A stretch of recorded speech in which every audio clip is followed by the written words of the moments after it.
Hey y'all, welcome to Up the Coast with Alex and Brent. This is officially episode 13 of the first season of our podcast.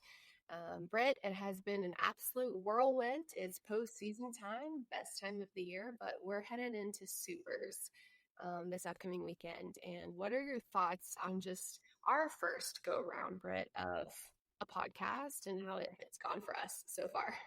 There's been some challenges and some learning curves, but I think it's been a lot of fun. I think our friendship and our relationship has definitely grown from it, and I think that's a totally huge positive, if anything, that comes out of this. I think it's given recognition to the ACC, and having former players cover their conference as a whole, I think is really important, and I don't think there's another podcast like ours, so I'm excited about that. And I don't know, what do you think? Yeah. So basically, I mean, even if our podcast stinks, we're still winning because we became closer and we got to That's do right. something that we enjoyed all season long. No, I'm just joking. But no, I agree. I think it has been an absolute learning curve. But I will say I feel closer to the ACC than I ever Hmm. have. Even I almost feel like during playing because I just wasn't as well versed in the teams and the Hmm. opponents. That's what I always saw them as was opponents, right? Right. In time, but I just feel like selfishly doing the podcast and looking at what we've gotten to cover, who we've gotten to talk to, it shines such a newer, brighter light for me on just the different programs and my appreciation for the conference. And heck, I feel like I was way better prepared headed into the ACC championship tournament and regionals weekend, and just being a little bit more in the know of Yeah. who's hot and who's been looking really good. I tell you what, though, we never got told no. Like, anytime we wanted, like, people were so willing, coaches, SIDs, and the ACC were so willing to talk to us and be involved and wanted to be involved. And that was such a shocking, not, I guess not shocking, but it was a nice surprise. Like, everybody wants to grow the ACC and show off the talent they have. And that was awesome. Yeah. So if you are a former player, current player, coach, former coach, fan, parent, anything related to the ACC, just please know how grateful we are, how proud we are to represent the ACC and just have been a part of it as well, and how appreciative we are to have been able to talk some really great softball all year. Hmm. So all right, let's get into what we saw last weekend in regionals weekend. Okay. We're going to send our congratulations to a couple of teams whose seasons ended last week, and then obviously debrief a couple of teams still left playing. So let's go ahead and start with Virginia. The Cavaliers were in Knoxville playing in Tennessee's regional. That was a tough one, but I feel like Yeah, Virginia did great. I feel like they should be really proud of themselves. no doubt. I mean, they had a tough regional. Tennessee's an awesome team.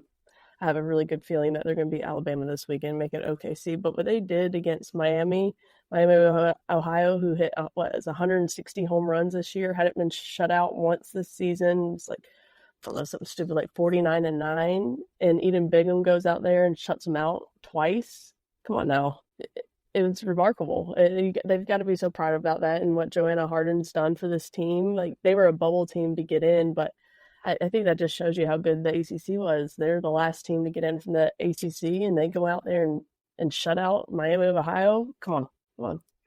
No, I completely agree. Super impressed with just Virginia and what Coach Hardin has been able to do. It was their first NCAA tournament in 14 years. And I Hmm. just think going into a regional like Tennessee's and just giving even the other opponents a run for their money and like making a statement. I feel like saying, no, we deserve to be here. Getting a couple of wins was so big. And like you said, shutting out one of the best offenses, the most powerful No offenses in doubt. the country, just speaks to what Virginia has been doing all year. Of course, led in the circle by Eden and Bigham. So Yeah, you really said good it, statement. I think they made a statement for sure. statement. Agree. So congrats to Virginia. It's been awesome watching you guys this year and super exciting. I think what's ahead and knowing what you can do now is Yeah, just super encouraging. So all the good things to look forward to. Clemson in Tuscaloosa. So what do you have on the Tigers, Britt? my heart hurts.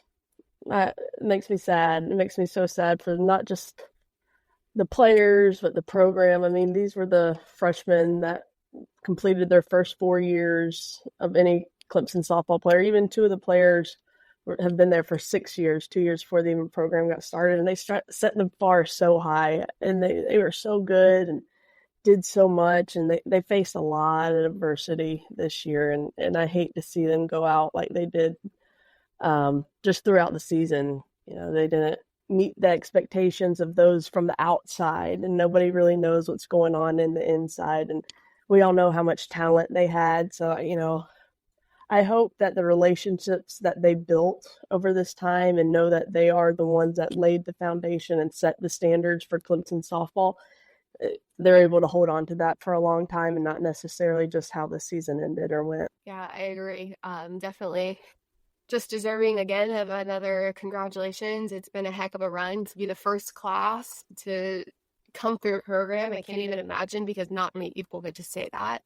And to be able to have done what they did throughout their career is so impressive. An appearance in the ACC championship tournament final, and then just how successful they've been year after year and doing it so quickly. It says so much about what those athletes have done, who they are, to their core, and just the body of work that they put together. So super impressed with them.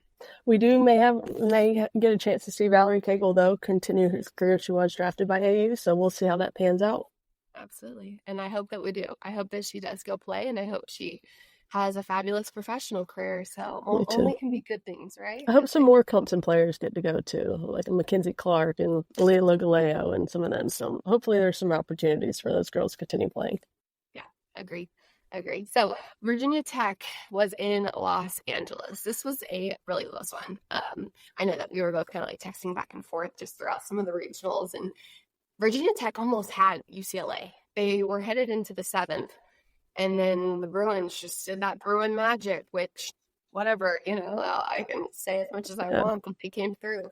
It's Charlize Palacios again in the 7th inning, and, they're a tough team to shut down, and especially at home. And I felt like Virginia Tech got that first win against San Diego State, went to the 7th inning with the lead, and then gave it up against UCLA. And it was probably like a little bit of a flashback going back to when Keely Rochard was there, and they were in supers, and felt like after that team was just deflated, and came out the next day and lost to Grand Canyon, to a team that they had lost to earlier this season. But I think after that late inning loss, that they just were done. But they had a hell of a senior class, man. The power they had in that senior class, it's going to be missed seeing them swing the bats. Yeah, I agree. A lot of fun, but they were so close. I just wanted them to win that winner's bracket game. That was UCLA. They both went into that game on that Saturday night, having been 1-0, and I just like that would have been so big, because it's hard to come back and beat a team twice. Right, especially now that Virginia Tech had depth in the circle. They had the 3 arms. That would have been tough. But yeah. Sometimes it is. I just hate that they got sent out there again. Con selection committee. We got some issues with you this year. I know, right? The 400 rule my butt. 400-mile rule my butt. But whatever. So, a couple of teams come out of regionals weekend though victorious. We had FSU, who was the 15 seed and host, and they had UCF and Auburn and Chattanooga in their regional, and the Noles won through. So really good stuff, I feel like, from Florida State. I predicted a FSU UCF regional final game, only because I felt like UCF's offense had a lot more depth. But Auburn put it together. Maddie Pinta in the circle for Auburn was magnificent. She was so much fun to watch. And then the Auburn offense, they strung it together. But how about, Britt, did you watch or did you follow along with all that UCF Auburn game that night that went into the wee hours of the morning? No, I found out about it the next day. No chance. It was we went to 3 a.m.? 3 a.m. local time. Yeah. 3 a.m. We gotta do better. That shouldn't happen. I mean, the rain delays were ridiculous. That night across the country, just rain delays everywhere. Mm-hmm. And I know you were calling games out in College Station. I was covering ACC teams up in Bristol, and it was just like, oh my gosh, we're never gonna finish the second day. No, we've got to be able to have a drop dead time and pick it up the next day. There's no reason that Maddie Pinta should have been throwing till 3 o'clock in the morning, turn around and have to come throw the next day. Or the same day, a couple hours later. Very should do better, but how about that fight? That was impressive. The fight was great. And then just Florida State putting it together. And ESPN just released some numbers, which were really cool. That regional final game against FSU and Auburn was the most watched regional game in the last 5 years. And it just continues to prove that the sport is growing, the visibility, the favoritism in regard to the fans loving it, and just the draw that is around college softball. And it's there. It's very much present. It's very much present. And how could you not love the Knowles? I do not, right? Selfish. I know. They're so lovable. They are. So another team that came out on top was Duke. Duke, I feel like, is our favorite just in regard to their story, as well as what the output and product they put together on the field is, of course. But Duke, we feel like, got slighted in that national seeding. I felt like they should have been a top 8 seed. I know you do as well for it. I felt like it was a shoo-in that they were a top 8. I thought they were maybe going to come in as a top 5. I don't know. Right. And then to come in at the 10 seed, which is kind of like a gut punch is what it felt like. But the Blue Devils put it together as well. They won out their regional, and they looked brilliant. I feel like in that respect. They did. I mean, we know they're a complete team. We know how great they are in the circle, the top to bottom of their lineup, the speed, the power, the manufacture of runs if they need to. But they were the free swaggy dogs were definitely swaggy this weekend. Especially saw them against the South Carolina game. The umpires weren't on their game, and there's some talking from both sides. A lot of coaches going out talk to the umpires. There's some trash talking from Duke to South Carolina's bench. I mean, they were chippy. They were playing angry. Yeah. We saw that little crybaby face. I mean, I'm not a big fan of that stuff, but hey, you made them mad, and whoever's in their way to OKC is gonna have to pay the price for what they did. I agree. The Duke team is firing right now on all cylinders, and I'm excited. I'm not going to sit here and say they're going to go into Como and upset Mizzou this weekend, but I would love to see it, of course. And I just feel like they're playing every aspect of the game so well. Their offense is looking really sharp and really disciplined and aggressive as well. So discipline plus aggressiveness is a great combination in the box. In the circle, they've been so good all season long. And defense is solid. They're making the routine fundamental plays, which when a team is on the bigger stages and continuing throughout the postseason, that to me is one of the most important pieces of defense, making the routine plays. Yeah, for sure. Well, let's talk about Supers. I know you just said that you won't say that they'll go into Como and upset them, but I will. I'll say it. They're going to go in there and upset them. They're I mean, Missouri's a good team. There's no doubt they can hit, but they had to fight their way through regionals, lost to Omaha, right? And had to come back and beat them twice, went to extra innings. And Lauren Krings in the circle was outstanding, but that's all they could rely on to get the job done is one arm. And it's tough to play in Missouri. Their fans are brutal. They are some of the toughest ones out there, especially in the outfield. They're not very nice. And so what? You don't have to be nice. I still beat you, right? But I don't know. What do you crybaby faces if things I don't know. Yeah, there might be some crybabies in the fans if they start going after these Duke players. I want to say, Lauren Krings, the one arm that Missouri could rely on this past weekend, but we give a lot of credit to Cassidy Curd and Jayla Wright in the circle. But when we were at the ACC tournament, we got to see Lily Walker pitch in person.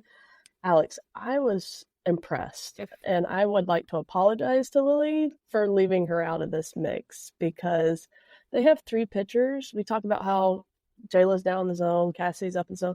Lily's got one of the most disgusting changeups I have seen. Yeah.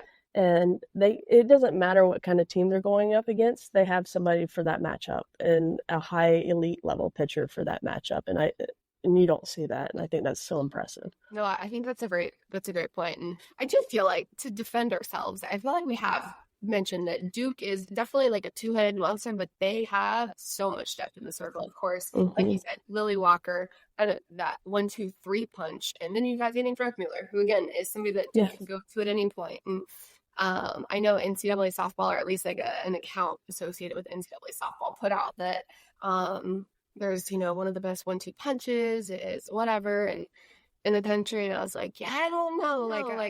It was against Tennessee's pitchers and stuff with Pickens and everybody, and I was like, got y'all, and I was like, I think Duke is really where your money's at because hey, look at who they played and look at who they've played all year, and what they've been able to do. And it's not just the 1-2 punch. It's Lily Walker, it's Cassidy Kurtz, it's Jayla Wright, it's the whole staff. And so yeah, dude, fire me up because it's awesome. It really is. So let's talk real quick just about Supers in general. So if Duke upsets Mizzou, obviously Duke would go to the World Series. That would be amazing. First time for Duke in the program.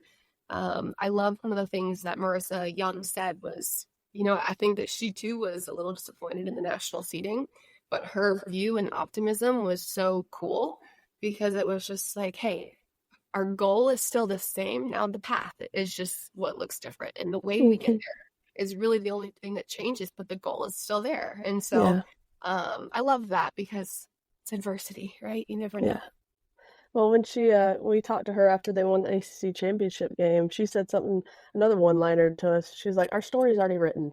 Yeah. And I was like, all right, I like that. Your story's already written. All you can do is take care of your business and take care of what you can control. And I think that applies here too. So I'm excited to see them go out there and take it to them. Me too. And then that leaves last team left standing as well in the ACC is Florida State. Florida State has Oklahoma. This is a national championship final rematch from a year ago. Obviously, we got to cover them in OKC last year, Brett. And the Noles are up against just one of the best historical teams right now in college softball. They're the number 2 seed. Texas came in as the number 1 national seed. Oklahoma was the number 2 seed at SU 15. What do you got right now on just the Bulls?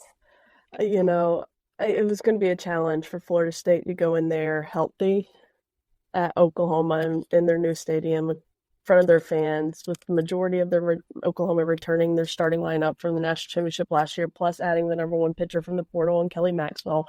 It was going to be tough, right? It was going to be super hard. But now with McKenna Reed has been out since however long, we haven't seen her. I did see Lonnie say that she may make an appearance, but then it was announced Allison Royalty, another arm, is out. Her career's over. I hate that. They are thin in this circle, and that does not bode well against a team that can hit.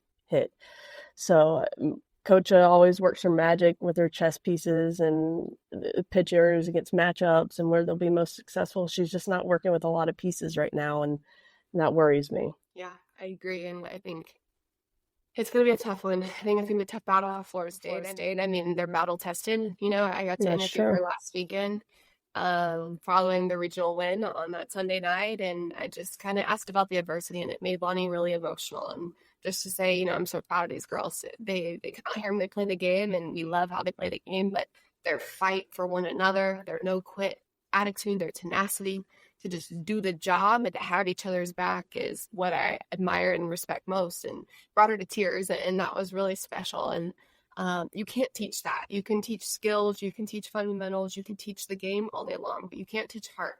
And so I think that's the thing that Florida State has most on their side. However, no doubt, heart is not going to win ball games. It's just a huge factor. So Florida State's got to go fight the battle and see where they end up. That's all you can do, right? Just go out there, give it your all, and let the cards fall wherever they may. So I gotta ask you this, because you'll know better than I do.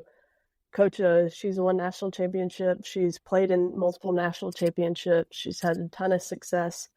Where do you rank her coaching performance this year of this team in her coaching history? Yeah, I feel like it's gotta be one of the best. I agree. I would say top 3 years of her coaching, if not top 1.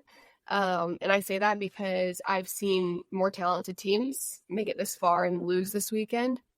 I've not seen as many less talented teams. Now, I'm not going to say Florida State's not having a great year, because offensively they are.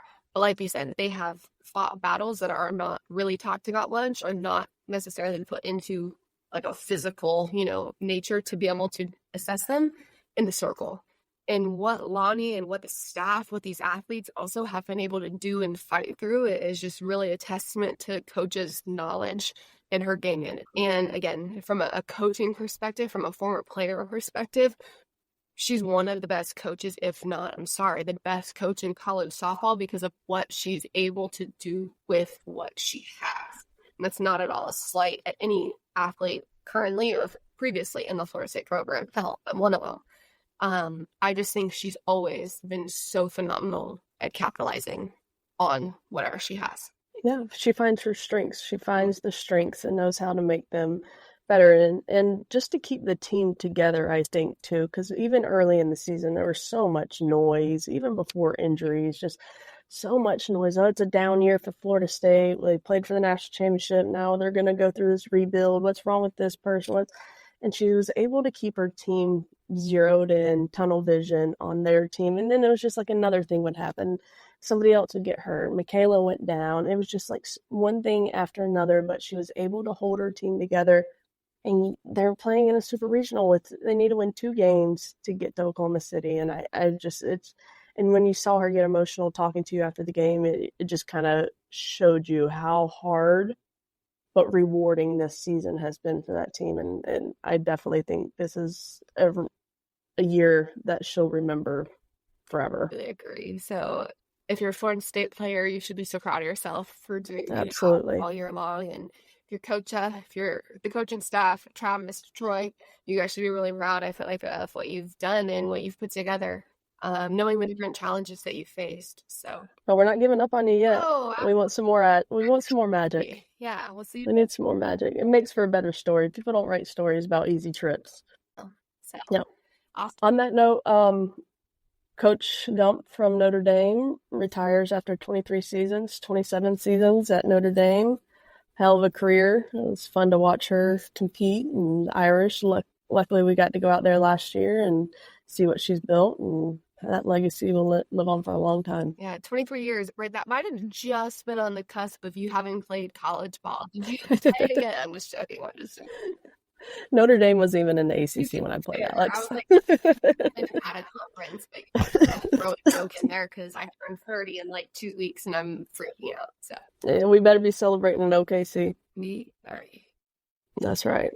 All right, guys, go to ACC. Put it to the Sooners and put it to the Tigers. Let's go, Duke. Let's go, FSU. Brett, can I get a bark for a free spivey dog? I know you're a little disgruntled with your.